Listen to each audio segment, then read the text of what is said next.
Hello friends, today we will talk about how to fix or how to solve the problem of a denied account on the application of Gemini. We'll go to settings.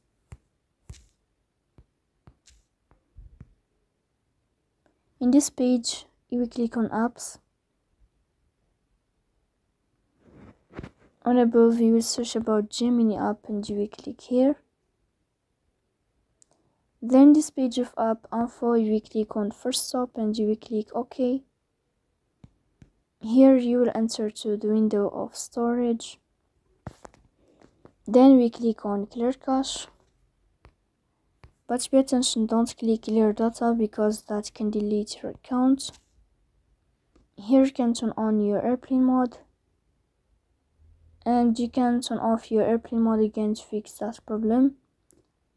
So please don't forget to support us by